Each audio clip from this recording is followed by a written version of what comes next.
And now, ladies and gentlemen, for the IIT Alumni Foundation Roundtable, the moderator is Ashant Desai, founder and former chairman of two top 20 publicly listed software companies, Mastech and Majesco. He's on the governing boards of IIT Bombay, IIM Ahmedabad, and over 10 other educational institutes and NGOs involved in education, skills, and entrepreneurship.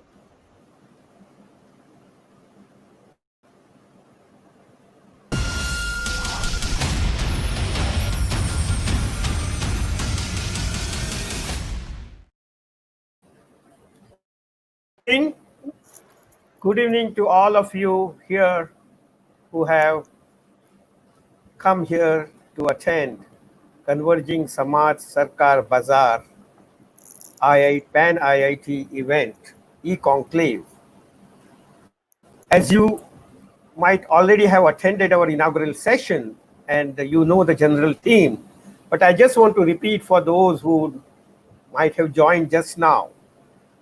We are all going through unprecedented times. We know what it is about. I don't have to explain it. We, as an IIT alumni, need to do something for the nation because nation has given us all this education. We have to come together to see how we can meet this unprecedented challenge as alumni. And idea of this was to bring together three arms of our nation: Samaj, that is society; Sarkar, that is government; and Bazaar, which is market or corporate, together to see how we can solve this problem. And CNBC TV 18 has been kind enough to support this whole initiative. So here we are through CNBC 18 to have this event here. We will be discussing all the issues coming out of COVID, of course, but we would like to take even a larger view of the future of India and how these three pillars, these three dimensions of our society, that is Samaj, Sarkar, and Bazaar, can come together to solve the problems of COVID, post-COVID, and more importantly, events much later beyond, to build the future of India. So to do this, we have three very important guests with me. One is from Samaj, as I call him, Hari Padmanabhan. I'll introduce all of them in detail. Give me some time. We have from Sarkar, Ms. Himani, and from Bazaar and Corporate, we have Dr. Joshi. We are all together next 1 hour to discuss these issues together, and I'll be the moderator. Let me start first with my friend, and as he calls himself, parallel entrepreneur, Hari Padmanabhan. Hari Padmanabhan is a parallel entrepreneur. He is also a mentor and co-founder and chairman of PARFI, the PARFI Pan IIT Reach for India, which is driving this event. And this was sent in 2009 with other IITians. I was lucky to be part of that group which looked at it. He is, of course, industry veteran with 40 years of journey, and presently he is quite active in a venture capital space, and he is executive chairman of Encore Group, a venture operating in partnership, and he is a partnership and mentor of Indus OS, which is a mobile application startup. He is a IIT Kanpur guy, and I am Calcutta alum. Hari, welcome to you here. I would like to start with you because PARFI, or Pan IIT Reach for India, is an example of what Samaj, Sarkar, and Bazaar can come together and create wonders. The story is amazing. I am aware of the story, of course, having lived it along with you. However, I think it's up to you to explain this amazing story, how it came about and what it is doing now. Over to you, Hari. Sure. Thank you, Ashank. And, Ashank, we've been working shoulder to shoulder in this. And for everybody's information, Ashank is co-chair of Pan-IIT Alumni, and we started this whole initiative together. The seed or the inspiration for this whole conceptualization of Pan-IIT Alumni Reach for India came from the 2006 conclave of the Pan-IIT Alumni, in which we had the then president, Dr. Kalam, as the key speaker. He very clearly, in this quintessential Kalam way, gave us alumni a very interesting message, a very, very pointed message. He asked us, what have we really done for the country? We've done very well in all our areas, whatever areas of work, business, industry, commerce we have worked in, academia, research, whatever. But what have we actually delivered for the country? And he ended by saying IITians should be providers of jobs, not seekers of jobs. That got us thinking. Long story short, we very soon came, and thanks to Kalyan Chakravarti, who is not here with us today, but hopefully he'll be here with us in a future panel or a future session.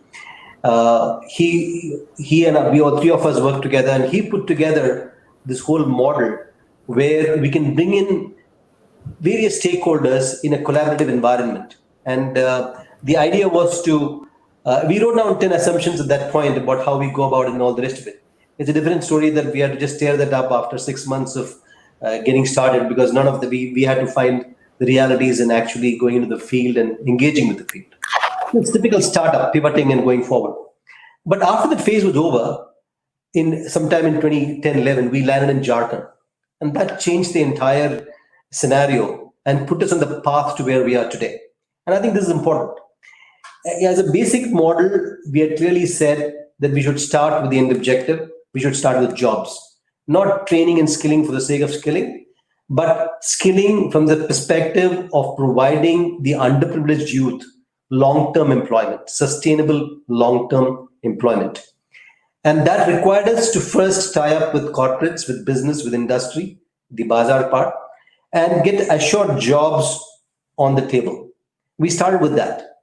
And then we conceived of a program that would be a fully residential program, extending the idea that if anybody who successfully got through a JEE could get into an IIT, why not the underprivileged youth of our country get the same opportunity by being able to, by just their aptitude, getting onto a platform that will give them not only the skills, but a job where the skill can be actually monetized.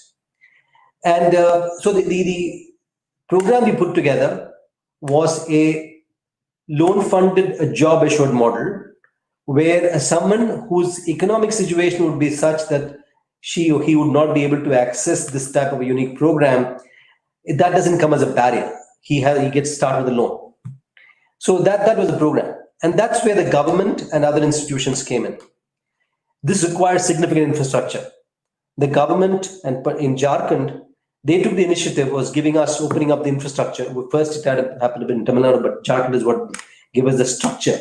And the Jharkhand, putting together the entire program in Jharkhand, gave us one simple message that we need to institutionalize it on day one. So it was put together in a public-private partnership model where we created a joint venture called Praja, Pan-IIT India Reach for Jharkhand. And in that entity, we have the government of Jharkhand as an equity partner and multiple aspects of the government, different ministries that actually of the government that really are engaged in this process of uplifting the Vikas Association of Society. And them being there gave us a platform which was sustainable over a long period of time. We have today about 29 Gurukuls, as we call them, which provide short-term 3-month programs with assured jobs in a variety of sectors: manufacturing, telecom, textiles, construction in a big way. Construction is probably the largest sector we address, logistics, textiles. So a variety of sectors.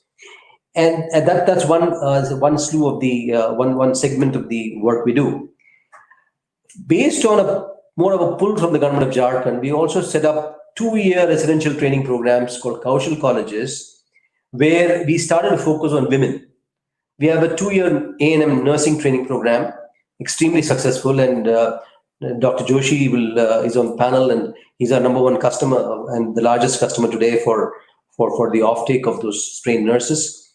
And we also have programs for culinary skills and women in manufacturing.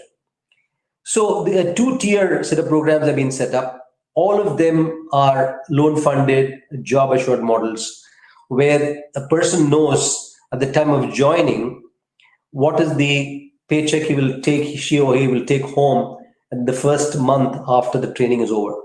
And in most cases will know which organization they would work with when they actually finish the program. So this is where it really came together. And this has been supported by other national institutions. NSDC gave us the initial fillip with significant amount of capital funding, and both in terms of loan and equity. And NABARD has been the ongoing backbone of this by funding our loans through their microfinance institution. So it is truly a Samaj Sarkar Bazaar model, with us being able to impact the weakest section of society, bringing together the governmental aspect as well as the bazaar aspect, or the industry and business, to come together in this model. Today we have a number of, I think I'll leave it there and go forward and we can talk further. And Thanks, Hari. I think it's an amazing story. I'm aware of many awards it has won, including this NSDC's most promising company for skill building, and many other kudos from many people all around the world, including, I think, National Geographic did cover the story as an example. But let's move on. Here we have our another important guest, Dr. Himani Pandey. Himani Pandey, she is an IAS officer working in Jharkhand. She has done her master's in public management and governance from London School of Economics and Political Science. She has served as deputy commissioner in various districts in Jharkhand, then Department of Industry, but subsequently she moved in Department of Welfare, where we really came in touch with her. And there her focus has been education for tribal children, livelihood, sustainable development to address joblessness, and improve economic activity to address the identity, income, and insecurity, 3I as we call it.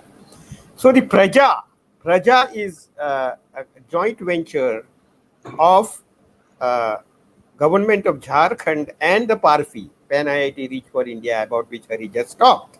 And she was instrumental in making it successful, and her support has been great, as I know. Beyond this, of course, she has done a lot of work targeting hardcore poor people, to graduate single women-headed household of extreme poverty, to involve in terms of doing a lot of work. She is, of course, currently posted after a very successful Department of Welfare career into the Department of Finance and Planning. I think I'll ask Himani. My question to you, Dr. Himani, is you have worked with Praja, and you have seen this whole model of what I would say Sarkar and Samaj, or a non-profit, working together to make substantial impact, as we heard from Hari. But how this whole journey happened? You have been a witness to it, you have been supporter to it. I would like to hear a story from your side of it. Yeah, thanks, Ashank. I just wanted to add one point to what Hari said, that this is a public-private partnership. I think the most important segment is that it's a public-private, not-for-profit partnership. And that's where the mission alignment as well as the incentive alignment of the government and PARFI took place. Because we had a government orientation, we had an impact orientation, and we had a market orientation, which were all aligned and, in tandem. And I think that's why it's been a very long partnership. It's been a fruitful partnership, and it's not something which happened very rapidly. I mean, I think the first interaction which we had with Pan IIT was in individual capacities as deputy commissioners. The first Gurukul was set up in 2011. And then subsequently in 2012, and as Hari mentioned, Dr. Kalam, when he visited Jamshedpur, he did ask about what the industry and the government were collaborating in terms of skilling, because Jamshedpur is the major industrialized town of Jharkhand. So I think that was one of the things which got us thinking, and then we started working. But what we realized subsequently, that if we really wanted to scale it up, it cannot happen with individual initiatives of various officers. It had to have a formal space, and that's when a Section 8 company was made in 2014. And this was, as Hari has mentioned, it had a 49% stake of government of Jharkhand and 51% of Parfi. And I think this is where the journey really took off from there. That we were able to establish a very formal space for dialogue, so that we could design, implement, and scale. I think that was very important for us, that we scale this whole thing, as well as how Hari mentioned, that it's not that one or two places where we are working. We wanted to take it to a much larger scale, not only the state of Jharkhand, across pan India. And so this is what Praja has given. We have a very meaningful collaboration for sustainability. So it has ensured a continued dialogue with industry. And I would say it's been successful in the sense, some of the factors, if you could look at it, would be that the roles were extremely sharply defined. What the role of the government was, what the role was of Parfi was. So government was looking at making available space and infrastructure. And as I was saying earlier also, that space not only in terms of making buildings available or capex available for the initial startup, but also taking a very hands-off approach. So there was a literal space also which the government was giving through Praja. And apart from that, the government was also helping in ensuring that collaboration and the outreach to the Panchayat Raj institutions took place on a very regular basis. Parfi was doing its job of establishing functional linkages with industry, with academia, as well as with the community. So I think what changed for the government of Jharkhand was that we all have, in various departments, there's a lot of budget for training programs. So I think the whole program, as Hari said, it stops at just the training. So we give the training, we utilize the budget, and that's it. I think people do not think beyond that. What Praja fundamentally does is it converts the skilling program into a demand driven program. And I think that is something which is one of the driving factors of its longevity. And the second is that it's 100% loan-based program. So this was a leap of faith for any government. You all know that trainings have been highly subsidized, almost 100 to the extent of 100%. And here we were saying that, it would be a loan-based program. The loan is the amount of loan which is taken is very low. The rate of interest is very low, but still it was a loan-based program. And I think that leap of faith has got justified. If we look at this almost 10 years of journey together with Pan IIT, our loan recovery stands at a very healthy 82%, which is giving us, wings to actually make this program much more larger. And as Hari said, that we have 26 Gurukuls now, adding 3 more this year. We have 6 nursing Kaushal colleges. We have 3 ITIs, Kaushal ITIs coming up. So I think that's why there was a very good space for government and Parfi to really collaborate and work on a common vision. So how much is the coverage of Praja today? How many districts, how many numbers? We cover 21 districts. We cover 21 districts out of 24. And that's 26 Gurukuls. So Ranchi has a couple of Gurukuls. And then we are adding 3 more this year. So that will saturate. So we'll have at least 1 Gurukul across each district now. And apart from the 6 nursing Kaushal colleges which are functional, we are adding 2 more this year in Jamtada and Latehar. And 3 ITIs, Kaushal ITIs. So one more part was that you mentioned that, this was a organization. This is an SPV. Praja is an SPV of Department of Welfare. But other departments were also very plugged in to Praja. So we got the first autonomous ITIs in this sector in Jharkhand with Praja. So like the Ranchi, the culinary ITI and the manufacturing ITI, which Hari talked about. These were the first autonomous ITIs which gave a lot of flexibility to the operator to design the course as per the market requirements. So I think that's what Prajha does, is that the strengths of the industry are got on, and we benchmark the training to industry standards, to worksite productivity, as well as the kind of training which is given and the skilling which is given is very relevant not only to the current requirements of the industry, but also prepares them for the future requirements of the industry. So I think this is how we want to progress and expand it even further. Great to hear this story. This I always say to people whenever I get a chance to speak, that private non-government organizations bring some strengths of efficiency and processes, and government brings scale, the reach at the ground level, and the intelligence at the ground level. And this is a good story which maybe whole nation should replicate at one level, I feel. But let me get in now. If I can just make one comment. Himani mentioned what the role of the government was in in detail. But what I want to really mention is the spirit with which they approached this whole thing.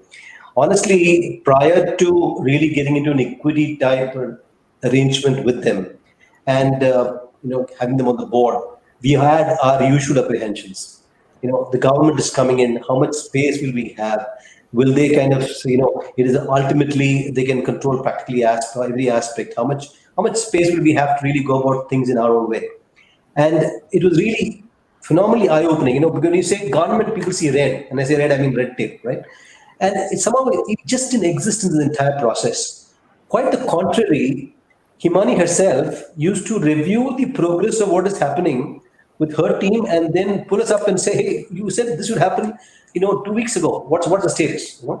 And the chief secretary was also reviewing it time to time. So the kind of what we were thoroughly, pleasantly but unexpectedly surprised about, if I can put it that way, was the kind of rigor, discipline, and commitment with which they went about getting this off the ground. And whenever we had an issue, we could always walk in, we could say what we wanted, and it was, it was really taken up extremely urgently, seriously, and acted upon. And this is also a message I want to give to anybody else who's looking at it. Please relook at how you think about government and how they really approach. If you have a well-governed, institutionalized fashion in which to address any solution systemically, I think the government has got the wherewithals, the requirement and the need to really give you all aspects of support, infrastructure or whatever is required. That's really what I want to add. Great, Hari. Actually, maybe someday there is some case study taught in we should do that. business schools, etc. Now, let me get, this story would not be complete, honestly, and successful without that third arm, that is Bazaar.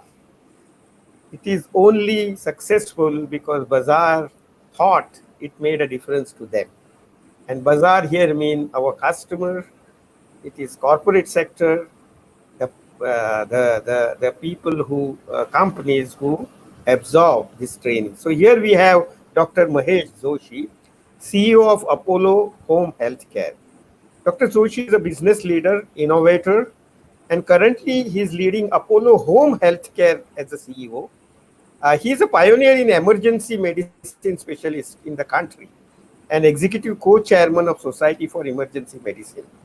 He brings, of course, clinical and administrative excellence, both. He is a physician and has gained acknowledgement nationally and internationally in emergency medicine. Now, Dr. Joshi, of course, has done his MBBS from Medical College of Amravati, and then he is a fellow of Royal College of Emergency Medicine in UK. And he is that well-rounded person. Having done all this, he has also done his executive MBA from ISB in Hyderabad. On to you, Dr. Joshi. My question to you is, as I said, you are the third arm. And what are your reflections of working with this experiment, if I may call it, the innovation, if I may call it, and how has it worked for you, of course, as a company, but as a corporate, what would be your comments? So first of all, thank you, Ashank and Hari, for inviting me to be a part of this IIT Alumni Foundation Roundtable. I can without doubt tell to all the IIT alumni that each one of you should feel extremely proud of what Praja and Kaushal colleges are doing. Because this is exactly what was my feeling when I went to each of these Kaushal colleges and I visited each of your facilities there, whether it was nursing, whether it was the culinary, whether it was the ITI, or whether it was the 3D printing thing. And it was such an eye-opener for me. I came back with a lot of inspiration after the site visit. So coming to the bazaar aspect of the nursing domain that we are talking about. So you know that there is a perennial short supply of nursing cadre in India, just to address the need on the hospital domain side. And here we are talking about a completely new vertical, which is home healthcare, which is not still an accepted mainstream or institutionalized mechanism of delivery in healthcare in India. But our chairman, as visionary as he is, he's very clear that this is the next big thing. And I think COVID has made us realize this, that there's a huge gap in community healthcare system in our country. So when we started this, obviously our biggest challenge was how do we get the appropriate manpower for this, because your BSc nurses, half of them are going abroad, right? And GNM nurses, if at all they are good, then they would be absorbed by medium level hospital, BSc by corporate hospitals, and by choice nobody wants to come to home healthcare. If at all they came because their salary was a little better than that. And we used to struggle to get nurses. And obviously on the nursing college side, if you look at, there are complete two different sectors of colleges that exist in India. One is some institutions which have been running courses in other domains for many, many years have started nursing colleges. Obviously, they have the experience and expertise to create courses, etc., and churn out nurses just like any other course. On the other side, there are smaller, very unorganized players who have also started nursing colleges, and their aim is to churn out numbers. We look at home healthcare, the patient is giving you the trust of entering into their homes and actually access to the bedroom also if there is a need to address the healthcare issue. And in such a domain, you need professionals who have knowledge, skills, but more than that, they need to have an attitude. And I think this is where most of the times the healthcare training institutes have failed on focusing on the attitude aspect. What impressed me was the entire value system that exists with the RFI, right from the leadership, the second level, on the ground leaders who are handling these colleges, the people who are recruiting, people who are monitoring. And most of the time when we used to engage with nursing colleges, the interaction would be per candidate, how much would we get paid to if you are going to be deploying them. This discussion never came up with Parfi and all the people who were there. All the discussion that came up was, what can we do to make these nurses better? What is the skill that you feel we must add to make them more employable, right? And then after they were put on to on-job training, and once they completed their training, they actually appointed a coordinator in each of the cities where these nurses are there to ensure that they are safe in those cities, that their needs beyond us as the employer are also being handled, and they coordinate with us even to this day. I mean, this kind of value for your own people that you have trained, your own students or your own alums, I think if you value them so much, obviously a customer like me will have great regard and respect for you people, for your people.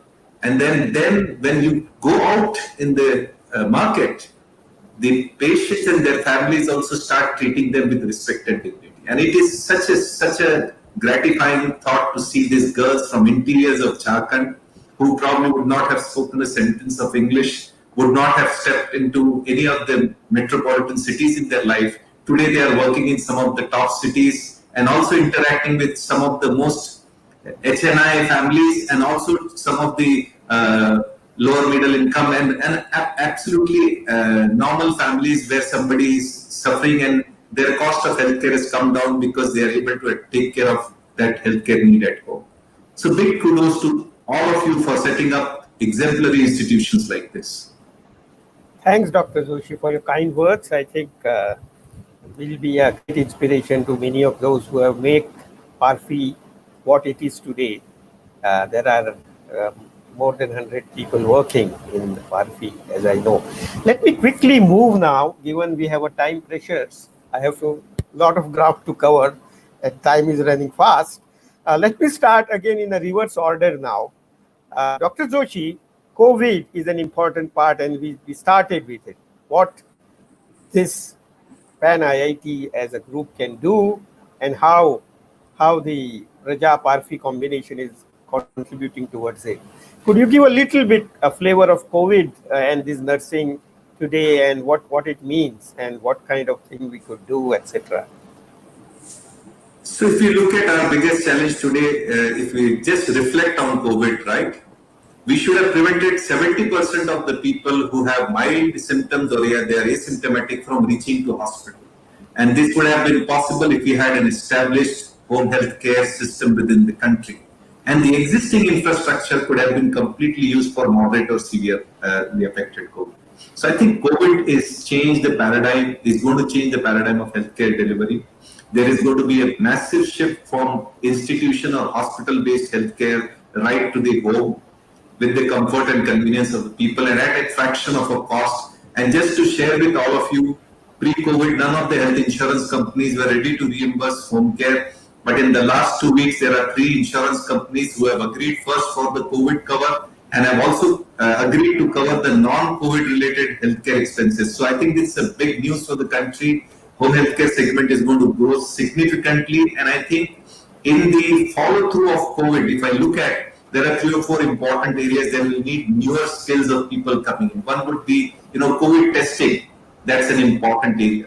COVID rehabilitation, because quite a few of these people who would have their lungs affected will be going back home. They'll need lung rehab. They'll need oxygen support. They might need BiPAP care at home. And we can't afford these people to be occupying the hospital beds in long run. And this is going to be a long shot. So I think the other important domain from an Indian perspective is the growing elderly population and the nuclear families. So more and more elderly are going to be needing care at home, right from the medical needs to the needs of companionship, which is one of the important dimensions which we are not focusing. But in the coming years, this is going to haunt this country in a big manner, because I think this loneliness, depression is mentally killing a significant proportion of our elderly people. So I think these are 3, 4 important areas which will come up as newer opportunities for skilling in the healthcare domain. Thanks. I think the nursing part is really playing important part in this COVID scenario. I'm happy to note that Parfi got into this Praja and started this work with nursing. So let me go to Dr. Himani. COVID, of course, opened up a lot of other challenges. Migrant labor, and I was really moved when I used to see on TV people moving. My heart broke. So what are your experiences? What is about Praja? What about Jharkhand government, migrant labor? Could you put these pieces together in a COVID perspective? Yeah. I think when you talked about this migrant crisis which was happening, I think now that it's taken place, we need to look at all the data that has got generated. I think for the first time, almost every state government has collected data of the kind of migrant laborers that were employed in their industries, which states they belong to, which districts they belong to, what is the kind of training they've had previously or not had at all. And I think this kind of data which is available with us is so granular that we can really use it. An organization like Praja can really use that data for reskilling people. Even for basic skilling is not there. People have migrated without any skills. So they're doing jobs in various places which provide a limited economic opportunity to them. But they're not really, able to move up the value chain. So I think Praja can help them reskill, help them upskill, so that Praja provides this kind of stewardship that moves from a limited economic opportunity to provide them a social protection. as well as the economic security to those people. So I think that's where Praja steps in. The other thing, to continue with what Dr. Joshi was saying, I think Praja has already stepped in Jharkhand, and we are opening up 3 COVID diagnostic labs. And the first one is likely to get inaugurated within a couple of days. And where the strength of Praja has, in terms of organizing and talking to the industry and collaborating with the industry, has helped the Department of Health establish these labs in a record time, and that will help us to increase the number of tests as well as do the pooling of the tests also. Oh, very nice to hear this collaboration again at the COVID. Maybe Hari can throw some more light on this. Hari?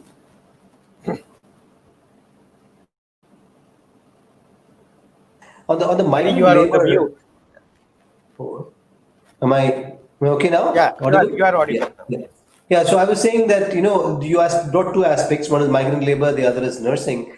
On the migrant labor side, we've been dealing with migrant labor from day one, in the sense that we have probably made migration a more formal, more dependable process for those who find opportunities outside, don't have sufficient opportunities in their own states and want to go out and look for better opportunities, by providing the structured framework where they can get the skills that are required from the marketplace, like demand-led, as Himani pointed out earlier. That's the first step. The second step is what Himani mentioned, where these people are back in their home states, and when they go back, will they go back to the kind of work they've been doing so far, which is not something that is as dependable, or they already know, they have seen the downsides of casual labor, they have seen the downsides of a job that is not a long-term employment contract with the employer. And from there is definitely a desire to go to something which is a lot more sustainable from their economic and social standpoint. And that is where I think the infrastructure we have created in Jharkhand, and that we look to create in other states as we go forward, can be a massive fillip to the entire process. One, of training them in specific areas to put them back in a lot more stronger fashion. And the second, potentially also to look at areas where investments in those states can become more meaningful, because now there's trained labor available, and there is various other initiatives that different governments are taking in terms of creating the environment for local investment. So this is the other aspect that would come in. As far as nursing is concerned, I think what Dr. Joshi mentioned, if I can add one element to that, he mentioned how these nurses are, the soft side of the training. I think the most important element of how we look at training is not just providing the specific skill related to the area in which they would work, but give them life skills which will last them a lifetime. So the discipline that we bring about, I need to mention that all are both the short-term programs, which we call Gurukuls, and the Kaushal colleges, the 1 or 2 year longer-term programs. The principal and the trainers are all ex-armed forces personnel. They naturally bring about a certain discipline in how they go about putting the entire process in place. And they demand that they teach discipline from day one. And you're talking about people who have come from many of them from tribal areas, and absolutely no inbuilt kind of a way of getting up at a particular time in the morning, doing a specific thing, and getting on to work at a particular time. That discipline is just not there. So that's demanded. If you go to our Gurukuls, you will find a flag hoisting in the morning. There is yoga, there is physical training. Then post the training sessions, during the morning sessions, there is English speaking. There is even the videos or the movies. They are curated to give them a sense of national belonging and patriotism in a very, very real sense. So all this is kind of put together in a very holistic fashion.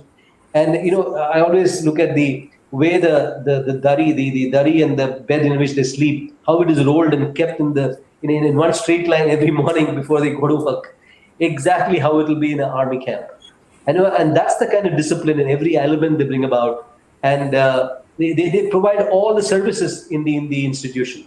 We only have one qualified cook, 3 principal and trainer combination, 1+2 or 1+3, and everything else, whether it is cleanliness, hygiene, putting things in place. Everything is done by the people. So it is pure seva. I mean, that's part of the entire process. They have to learn to keep their environment clean and put what's required to keep the environment positive and livable in a very different standard. That's important as well.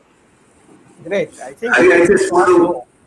the skill is alone is not enough. I think Dr. Joshi has a question. Uh, I think Dr. Joshi also would agree with me. It is the soft training that goes with it. The full person comes on the job, and thinking about that is great. I think I want to rush to my. I Sorry. just want to make a point that Yeah, please. that training is reflected in what is called as reliability and responsibility in home health care. And the biggest thing is when a nurse is taking care of a patient, unless the other person comes, you are not supposed to leave the patient's house. And there have been times when these nurses have waited for 2 to 3 hours and they have been responsible. They have not left the patient alone. And this is one of the most important feedback that we are getting from our clients, that these nurses are extremely dedicated and reliable. And Great. kudos to that kind of training for this. That's what very nice to hear. The whole person comes to the job, not only his skill or her skill. Let me quickly move again. Let's have a few quick comments of this experiment, what it means in future. I think India has to transform. Our Prime Minister wants that 5 trillion economy, but with that economy comes a lot of other challenges of society, of skills, of healthcare. I think this Samaj Sarkar Bazaar combination is this Praja Parfi is a good example, but I think we need to move beyond it. So I would like to quickly ask questions. Maybe I'll start with Dr. Himani. What are your thoughts on the future of this whole thing? Maybe quick few points and then we'll move on with I others. think the direction in which we are moving in Jharkhand is actually to try and move towards establishing a Kaushal Vidya Academy. So which would look at right now we have in the Gurukul, as Hari was pointing out, dropouts, essentially dropouts who are coming in. So in a Kaushal Vidya Academy, what we would like is to introduce a vocational program right from class 11 onwards. So the Kaushal Vidya Academy would have students of class 11 and 12, so that when the student passes out of class 12, that person is actually fully equipped even for a job. Not everyone wants to study after class 12, and I think that's what we are looking at, that we introduce a far more skilled manpower into in nation building compared to what we are doing today. I think that's the direction that we want to move forward in. Excellent. Dr. Joshi, do you have any thoughts on?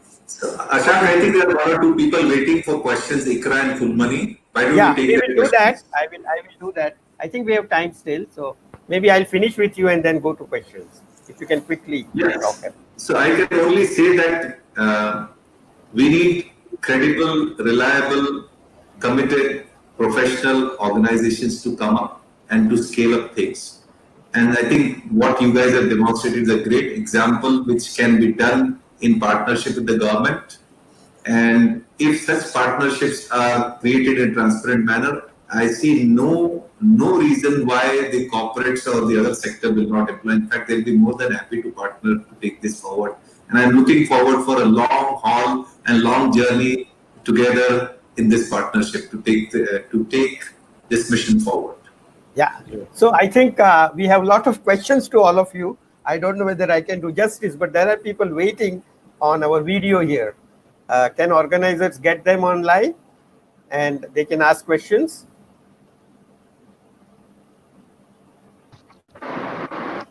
Sir, good evening. If I am audible. Hello. Yeah, you are audible.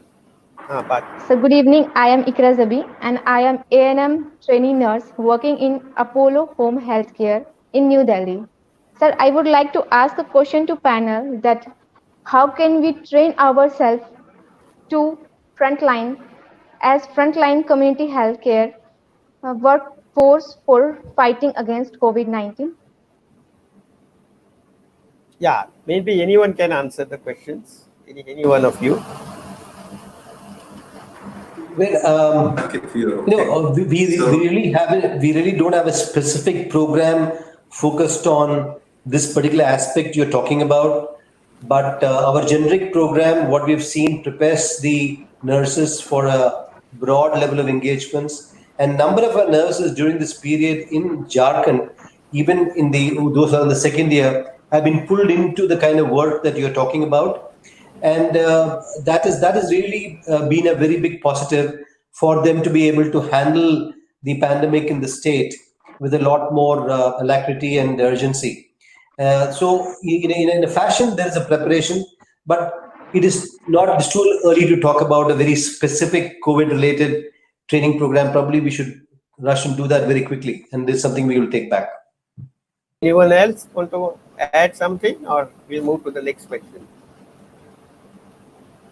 Go on. Yeah, please.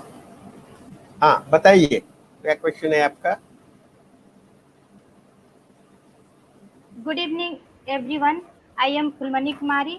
I am ANM training in Apollo Home Health Care in Kolkata. My question is, COVID-19 का situation में job opportunity क्या है future में ANM nurse के लिए?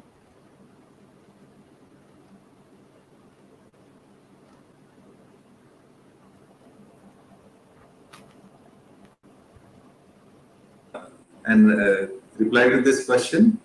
हाँ, Yeah, I think what we should- why don't you take that up? You have a better So- feel than any one of us here. तो ऐसा है कि आप जो फिलहाल काम कर रहे हैं वो अपने आप में एक बहुत इंपॉर्टेंट जिम्मेदारी है कोविड के समय, क्योंकि कोविड के आ जाने से नॉन कोविड बीमारियां जाने नहीं वाली। इनफैक्ट उन लोगों को आपकी बहुत ज्यादा जरूरत है अभी, क्योंकि अस्पताल पूरी तरह से काम नहीं कर रहे हैं, डॉक्टर्स अवेलेबल नहीं है, टेस्ट करवाना मुश्किल हो रहा है, मेडिसिन पहुंचना मुश्किल हो रहा है।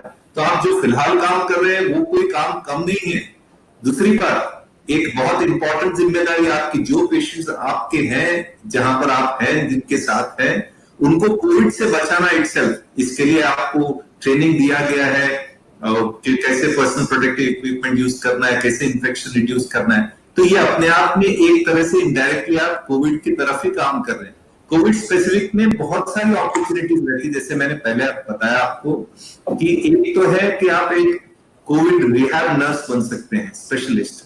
अगर आप कुछ और ज्यादा अच्छा ट्रेनिंग करते हैं, how to use BiPAP, how to use oxygen concentrator devices etcetera, तो आप कोविड स्पेशलिस्ट नर्स बन सकती हैं for post COVID discharge patients को रिहैबिलिटेशन करने के लिए। तो बहुत सारी नई अपॉर्चुनिटीज आएंगी इसमें। अभी तो ये और बढ़ने वाला है, और जैसे चीज और हमारे सामने क्लियर होती जाएगी और नई अपॉर्चुनिटीज आती जाएगी। तो इंपॉर्टेंट ये है कि जो आप कर रहे हैं ये भी बहुत बहुत मायने रखता है, और इसका कहीं ना कहीं इंडायरेक्ट हाथ है कोविड के स्प्रेड को कम करने में। Ashank, Yes. Ashank, there's a question on replicating the Praja model in other states. Yes, please. Yeah. Yeah. So, this is something that, and the question is there a trade-off? And the question is from Ravish Vasan. He says, what would be the trade-off for any state government to replicate the Praja model? There's really no trade-off. I think what has been established in Jharkhand very well is that if there is a strong intent from the government to look at this as a partnership, and if we institutionalize the SPV on day one, incorporating the elements required to make it sustainable in the long term, and provide the framework on day one, including how the board is structured and what is done. This is what we have experienced so far. I do not think there is any trade-off. On the other hand, I think there is a major amount of synergy in terms of this working to meet their objectives to provide long-term sustainable employment to their own, the citizens of the state. So it's a win-win-win. When I say win-win-win, the government wins, we win, the individual wins. As well as I can add another win with the Bazaar side, or the customer wins, as well as Dr. Joshi was saying. So I don't know. There's absolutely no trade-off. It's a completely 4-win situation. Okay. Any other questions, or we can move to summarize this? To just add to what Ravish has asked, I think one point where, I agree with what Hari is saying. There's really no trade-off. I think Praja has provided a very strong template for replication, and that's the strength of the whole program organization.